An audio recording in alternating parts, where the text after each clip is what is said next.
প্রশ্নের উত্তর 3টি দিতে পারলে আপনার জন্য আরো 2টি প্রশ্ন করা হবে। ভাইবা বোর্ডে প্রশ্নের উত্তর পারলে আরো বেশি প্রশ্ন করা হয়। তার মধ্যে একটা কি, ওমা ইউদ্রিক, এই তোমাকে এটা কে জানালো? তাপটে বলবে করার তো কিতাব আল্লাহ সাদ্দাকতু বিহি ওয়া আমানতু। আরে পারবো না মানে কবরে বসে দেখেন, মৃত্যু ব্যক্ত দাপট দেখেন। পারবো না মানে করার তো কিতাব আল্লাহ, আমি আল্লাহর কিতাব পড়েছিলাম, তাকে সত্যায়ন করেছিলাম, তাকে চূড়ান্তভাবে বিশ্বাস করেছিলাম। তার দাপটটা কি? করার তো কিতাব আল্লাহ। আপনার জিজ্ঞেস করলে কি বলবেন? ফাজাইলে আমল পড়েছিলাম, বলতে পারবেন না। 2 নম্বরের সুযোগ মরার পরে নাই, মরার আগে করেন যত পারেন। টেলিফোন আর যাবে না। যদি বলে কি পড়েছিলেন, উত্তর তো বেরিয়ে হবে না। বলবেন আমি নিয়ামুল কোরআন পড়েছিলাম, না কি বলবেন মুকসিদুল মুমিনুন পড়েছিলাম, বেহেশতে জিওর পড়েছিলাম। ঠিক মুসলিমদেরকে অসংখ্য মসজিদে ফাজাইলে আমল শোভা পায়, মকসুদুল মুমিনুন শোভা পায়, ওখানে পবিত্র কোরআন থাকে না, আল্লাহর নবীর হাদিসের অনুবাদ সেখানে থাকে না, সহিহ বুখারী থাকে না, সহিহ মুসলিম থাকে না।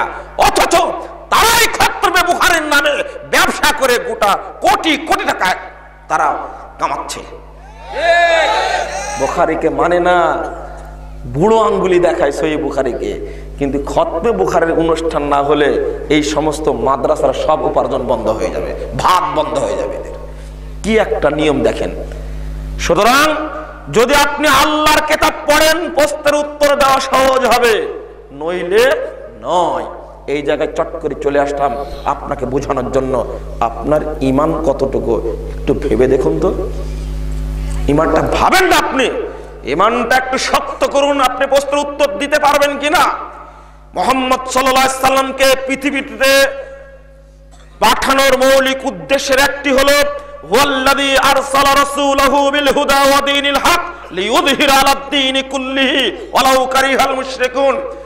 ওই আল্লাহ যিনি মুহাম্মদকে প্রেরণ করেছেন দ্বীনে হক এবং হেদায়েত দ্বারা, উদ্দেশ্য হলো পৃথিবীতে যত দিন প্রচলিত আছে, যতই দিন হোক না কেন, ধর্ম হয়, দিন হয়, দর্শন হয়, থিওরি হয়, মতবাদ হোক, সবগুলোর উপরে ইসলামকে বিজয়ী করার জন্য ওইগুলোকে উৎখাত করেই বিজয় করতে হবে। শুধু একটি মাত্র দিন, তার নাম কি? ইসলাম। এছাড়া অন্য কোনো দর্শন নয়। মুহাম্মদকে পাঠানোই। আপনি ভুল বললেন কেন? অন্য দিনের পিছনে আপনি ছুটছেন কেন? তরিকা তন্ত্র আর পীর তন্ত্র বলেন আর মাঝহাবি তন্ত্র বলেন, যাই হোক না কেন, কিছুই চলবে না। একটি মাত্র দিন চলবে, যেটা মুহাম্মদ সাল্লাল্লাহু আলাইহি সাল্লামের উপরে মদিনায় নাজিল হয়েছে আল্লাহর পক্ষ থেকে, তার নাম কি? ইসলাম। এছাড়া অন্য কিছু চলবে না। আপনি এই বিশ্বাসটা করুন, যদি কোনো ব্যক্তির সালাত সঠিক না হয় ওই ব্যক্তির কোনো আমল কবুল হবে না। বিশ্বাস করলেন? তাও যেন আমার সন্দেহ হচ্ছে আপনার বিশ্বাসের দানা বাঁধেনি এখনো।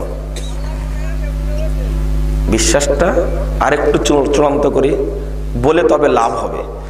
সহিহ মুসলিমের 7156 নম্বর হাদিস। হাদিসটা হলো, সংক্ষেপে বলি, একজন লোক মারা যাওয়ার সময় বলছে, এই আমি মারা গেলে আমাকে পোড়াবে, ছাই 1 ভাগ নদীতে দিবে আর 1 ভাগ মাটিতে ফেলে দিবে। তাই করলো। কারণটা কি ছিল? যদি আল্লাহ ধরতে পারে লাইন কাদার আলাইহি লা ইউআযযিবান্নাহু লা ইউআযযিবু আহাদাম মিনাল আলামিন, এমন শাস্তি দিবেন পৃথিবীতে আর কাউকে এত শাস্তি দিবেন না। ছেলেরা তাই করলো। আকীদার বিষয় এখানে এসেছে বলছি। আল্লাহ বলল, এই সাগর, তোমার মধ্যে যা ছাই আছে সব এক জায়গায় করো। আল্লাহ পারেন এটা? বিশ্বাস হয়? আপনি বিজ্ঞান দ্বারা বিশ্লেষণ করে এটা পারবেন না। বিজ্ঞান ওকে যদি আরো 1000 বছর বয়স দেওয়া হয়, আরো যদি টিকে থাকে কিয়ামত পর্যন্ত, সাগরে নিক্ষিপ্ত ছাইকে ছায়ের চেহারায় আবার ফিরে নিতে কিয়ামত পর্যন্ত পারবে না। পারবে? কিন্তু আল্লাহ পারেন কি? এটা বিশ্বাস করেন তো? বিশ্বাস ওইটাও করুন, আমার ওই দিকে যাচ্ছে না। বিশ্বাস করুন, সালাত যদি আপনার শুদ্ধ না হয় কিয়ামতের মাঠে আপনার মাতবরি টিকবে না। সালাতের মানে অ্যাডমিট কার্ড কিয়ামতের মাঠের পরীক্ষা চলছে। একটা ছেলে বীজগণিত মুখস্থ করেছে, ইংরেজি পাটিগণিত, ওর বিজ্ঞান টিজ্ঞান ওর সব মুখস্থ, পরীক্ষা দিতে যাচ্ছে কিন্তু নাই অ্যাডমিট কার্ড। পরীক্ষা দিতে পারবে? আরে বলেন যে হলে ঢুকতে পারবে না, ও ঢুকতে দিবে? সালাত হলো কিয়ামতের মাঠে অ্যাডমিট কার্ড। যদি সালাত শুদ্ধ না হয় উপায় নাই, থাকবে না আপনার। আমি আপনাকে বুঝাতে চেয়েছিলাম বিশুদ্ধভাবে সালাত আপনাকে আদায় করতেই হবে। ইমাম আহমদ বিন হাম্বল বলছেন, তাবাকাতুল হানাবিলার মধ্যে কথাটি এসেছে প্রথম খণ্ডের 137 পৃষ্ঠায়। তিনি বলছেন, দেখো তোমরা বাগদাদের 100টি মসজিদে সালাত আদায় করো। এই কথাটা হলো 241 হিজরির কথা। কত হিজরির? 241। আজকে চলছে 1435 হিজরি। 241 হিজরির কথা, তার আগের কথা। তিনি বলছেন, তুমি বাগদাদে যদি 100টি মসজিদে সালাত আদায় করো, কোন একটি মসজিদে রাসূল সাল্লাল্লাহু আলাইহি সাল্লামের সালাত পাবে না। ফাত্তাকুল্লাহ ফি সালাতিকুম ওয়া সালাতি সাহিবিকুম, তোমাদের সালাত এবং তোমাদের সাথীদের সালাতের ব্যাপারে আল্লাহকে ভয় করো, অর্থাৎ তুমি রাসূল সাল্লাল্লাহু আলাইহি সাল্লামের তরিকায় সালাত আদায় করো। ইমাম আহমদ বিন হাম্বল বিখ্যাত একজন মুহাদ্দিস, 10 লক্ষ হাদিসের হাফিজ, তার বিশ্লেষণে 241 হিজরির পূর্বের ঘটনা বলছে, বাগদাদে 100 মসজিদে রাসূলের সালাত নেই। এতদিন পরে আপনি যে সালাত আদায় করেন এবং যে সালাত চালু আছে সমাজে, এই সালাত কি রাসূলের সালাত? বিশ্বাস হয়? চেঞ্জ হয়ে গেছে। আপনি রাসূল সাল্লাল্লাহু আলাইহি ওয়াসাল্লামের তরিকায় সালাত আদায় করতে পারছেন না।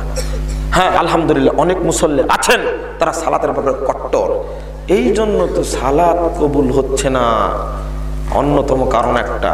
আর একটা হালাল রুজি বলছিলাম, হালাল রুজি ছাড়া যতই সুন্দর করে ইবাদত করেন কেন কবুল হবে না। আপনি সুদখোর, আপনি ঘুষখোর। প্রথমত বলতে চাই আপনাকে, মুহাম্মদ সাল্লাল্লাহু আলাইহি ওয়াসাল্লামের তরিকাতে সালাত আদায় করতে হবে, এই মর্মে আপনার সঙ্গে আমার কোনো আপোষ নেই।